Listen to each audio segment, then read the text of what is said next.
Welcome to the information session for the expression of interest phase of the utilization focus area under the carbon capture, utilization, storage, research development, and demonstration call.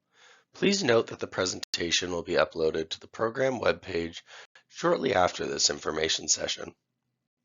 Before we begin, I would like to go over a few housekeeping items. Firstly, feel free to ask any questions for the Q&A via the chat function at any time. There's a button located in your Zoom control panel at the bottom of your screen that will allow you to do so. Please note that all questions submitted through the Q&A function will be visible to everyone, and if you would like to remain anonymous, you must select that option when submitting your question. Secondly, please contact the program mailbox if you have any project-specific questions. Since this is meant to be a general information session, questions that are project-specific will not be answered in the live Q&A. During today's information session, we will provide an overview of the program and specific funding opportunity, describe project eligibility and funding limits, outline how projects will be scored, discuss the call timelines, briefly highlight the next steps for applicants that are successful at the EOI phase, and finally, answer any questions during a live Q&A period. Before diving into the presentation, we want to call out an important point. We receive many questions about confidentiality of information, and please be assured that we are required to keep all information submitted confidential in accordance with the Access to Information Act. The Energy Innovation Program is the flagship grants and contributions funding program of the Office of Energy Research and Development and was announced in 2019. The carbon capture, utilization, and storage calls were launched as a result of a Budget 2021 commitment of $319 million over 7 years into research, development, and demonstrations to advance the commercial viability of carbon capture, utilization, and storage technologies. The funding is set to end March 31st, 2028. The CCUS funding was divided into two distinct calls: the Front-End Engineering and Design Call, which closed in fall 2021, and the CCUS Research Development and Demonstration Call, which is currently ongoing. The CCUS RD&D Call is divided into three focus areas in order to support the CCUS value chain in Canada. The first two focus areas, capture and storage and transportation, have already closed for intake. Today we'll be discussing the third and final focus area, utilization, which opened for intake on December 5th, 2023, and closes for intake at 3 p.m. Pacific Standard Time on February 23rd, 2024. The utilization focus area will support the overarching goal of the Energy Innovation Program to achieve net zero emissions by 2050. Specifically, this focus area aims to expand the strategic uses of CO2 and support the development of cost and energy efficient utilization pathways, reduce the carbon intensity and emissions associated with utilization pathways, and identify viable applications via products and commodities that result in long-term or permanent sequestration of CO2 at a large scale. In this section of the presentation, we'll go over eligibility and general project requirements. Eligible projects will fall into one or more of the following categories. 1. Identification of new and novel utilization pathways. 2. Advanced materials development for utilization pathways. And 3. Utilization process efficiency and/or intensification. Illustrative examples of projects can be found in the applicant's guide. It is important to note that project scopes are not limited to examples provided. Rather, the examples are meant to help illustrate the different types of projects that would be eligible. Ineligible projects include 1. Projects with an enhanced oil recovery component. Enhanced oil recovery is not eligible for any of the focus areas within the CCUS RD&D call. Even beyond enhanced oil recovery, any applications that contribute to recovery of fossil fuels are not eligible. 2. Projects that advance or focus on CO2 conversion to fuels. Similar to the previous point, anything related to the conversion or production of fuels is not eligible, including biofuels or clean fuels. Applications such as clean fuels and low carbon fuels were supported via our recent Clean Fuels and Industrial Fuel Switching call. 3. Projects that replicate ongoing or completed utilization demonstrations. Since our program is focused on innovation, any projects that replicate technology that is currently at the demonstration stage will not be considered eligible. 4. Projects that focus on enhanced mineralization or in situ mineralization. Enhanced mineralization is considered a hybrid or nature-based solution as opposed to a technological approach. In situ mineralization is considered to be a carbon storage approach, as the carbon would not be utilized in this application. And 5. Focus on biochar. Similar to enhanced mineralization, biochar is viewed as a hybrid or nature-based carbon management solution. Therefore, it is not included in the scope of this focus area. This section remains consistent across all three focus areas under this call. You can see it is open to legal entities incorporated or registered in Canada, provincial, territorial, regional, and municipal governments, and Indigenous applicants. Please note that entities from the federal government, such as labs, are not eligible as lead applicants, but are permitted as project partners. Another important item to note is that our contribution agreements are structured to be signed by a single lead applicant. As such, in instances where there are multiple applicants collaborating on a project, organizations may either register a new business or negotiate who will be the lead applicant to sign the contribution agreement. This is to be determined by applicants, and the program remains agnostic as to which applicant leads the application as long as they are eligible. On screen, you can see a table that highlights various permitted boundaries for the different types of projects applying to this call. For research and development projects, the starting TRL must be between 3 and 4, and projects may request between $250,000 and $700,000 for the program at a maximum program contribution of 75% of the total project cost. For demonstration projects, the starting TRL must be between 5 and 8, and projects may request between $500,000 and $200,000 at a maximum program contribution of 50% of the total project cost. The remaining percentage of the total project cost can be made up by the applicant themselves, other partner organizations, or other government funding. This call allows for a maximum stacking limit of 100%, which means that the total government support for this project can be up to 100% of total project costs. However, it is important to note that projects that leverage funding from outside the government will be given priority, and it is important to ensure that there are no duplications of cost between various government funding sources across tasks. Additionally, not all programs permit 100% stacking limits, and it is the responsibility of the applicant to ensure they adhere to all the conditions of other funding they have received. In terms of the duration of the project life should be between 3 to 3.5 years, as all projects must be completed on March 31st, 2028. The exact start date will be defined during due diligence in the event that your project is selected for funding. Finally, please note that if the expert review panel disagrees with your project's categorization between R&D and demo, and you are invited to submit a full project proposal, you may be asked to submit under the revised categorization. If this occurs, your budget may need to be updated to reflect the correct funding limit for your new categorization. On this slide and within the application portal, you can find the different weights for each section of the application. The sections worth fewer points can still make a difference in overall project score and ranking, so please be sure to answer all questions to the utmost of your ability, as this is a competitive process.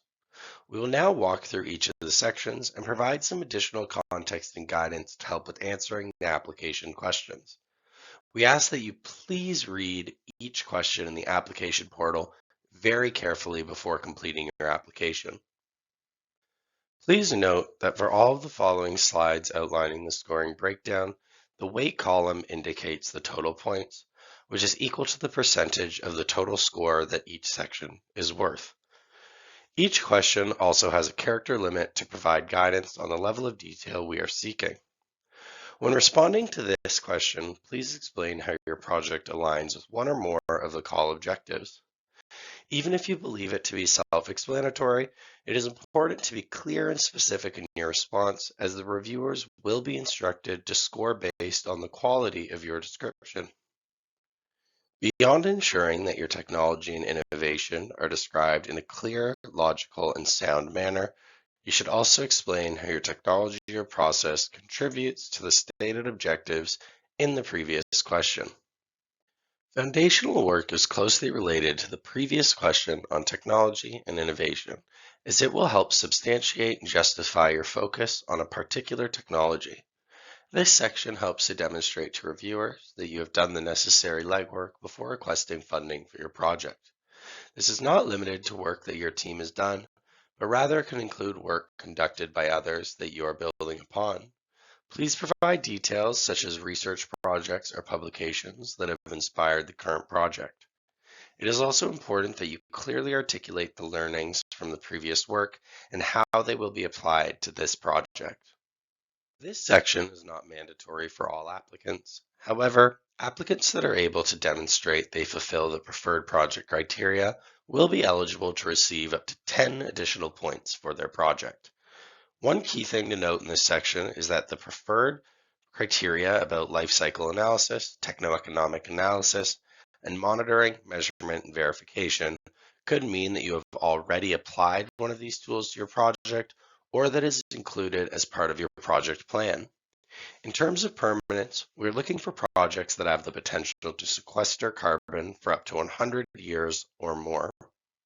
This section is requesting significant details related to milestones, timelines, deliverables, and will allow the reviewers to assess overall feasibility and associated risks. This section is really about building confidence in the ability for the project to advance from the conceptual to implementation stage. Please ensure that you're tying this section into relevant sections of the proposal, such as your TRLs, start and end dates, partners, and budget information, and that any information provided is consistent throughout. The information in this section will help reviewers assess the team's competency via their associated skill sets and roles on the project, as well as the support of partners, financial or otherwise, and the value this support provides. Please note that in this section, although there is some value to learning about the company brand, executive team, or those providing indirect project support, this section is meant for key members of the team working directly on the project and is limited to 5 members for the expression of interest stage.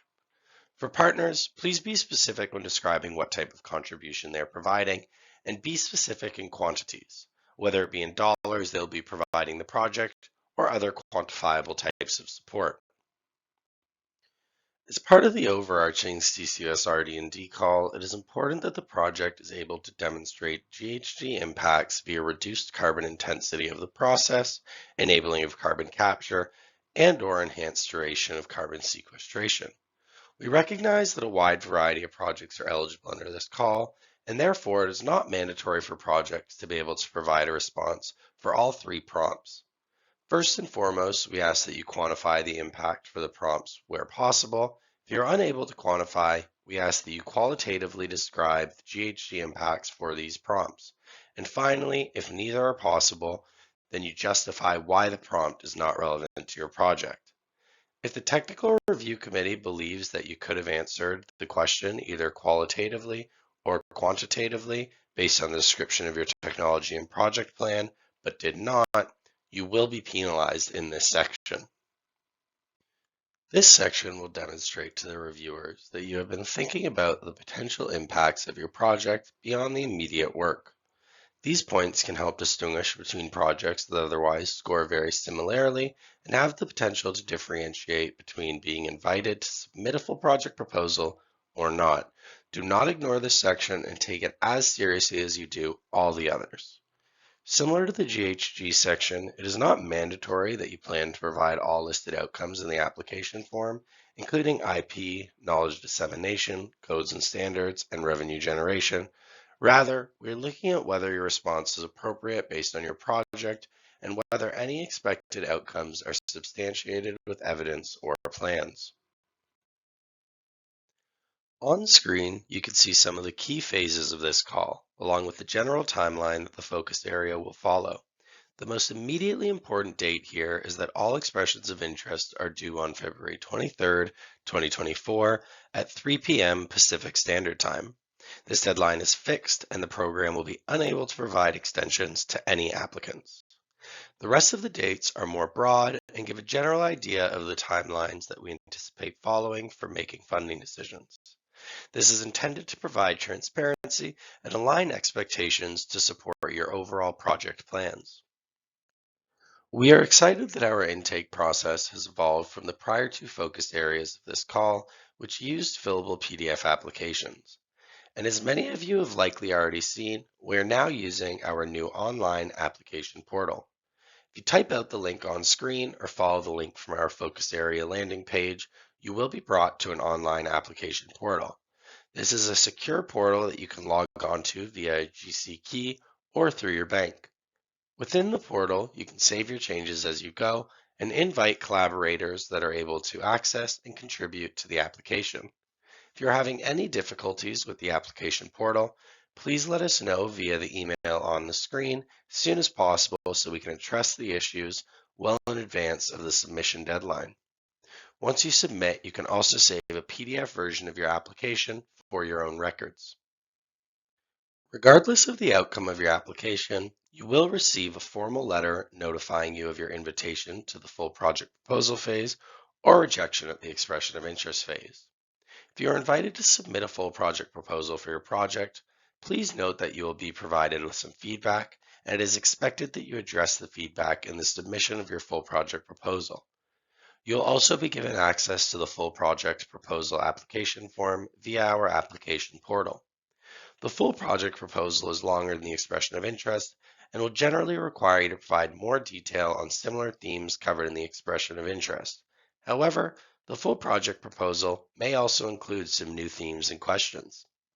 Please also note that you will be required to submit a detailed statement of work and budget at the full project proposal phase, so it is advisable to ensure that you have all the necessary information readily available or easily accessible. You will receive the letters no earlier than 2 months after submitting your expression of interest within spring of 2024. This portion of the presentation will be very short and is meant to provide you with a high-level description of the type of commitment that is required from all successful applicants offered funding by the Energy Innovation Program so that you can make an informed decision on whether to proceed with an application. Upon successful completion of the full project proposal phase, you'll be invited to due diligence, which includes 3 aspects: financial, regulatory, and technical. Upon successful completion of due diligence, Natural Resources Canada will draft a contribution agreement, and once signed by both Natural Resources Canada and the applicant, funding is formally committed. Until the negotiation and signature of this agreement is complete, all funding is conditional and can be withdrawn. Due to the use of public funds, we have strict reporting requirements. This can broadly be divided into 3 types of reports: ongoing reports during the process, a single completion report upon completion of the project, and finally, you'll be required to do post-project reporting for 5 years after the project is complete. We will not be answering questions about this slide in today's information session, as these steps are a ways away, and applicants invited to submit a full project proposal will be given more information on this during the full project proposal information session. Thank you all for your attention during this presentation, and we will begin the live Q&A now.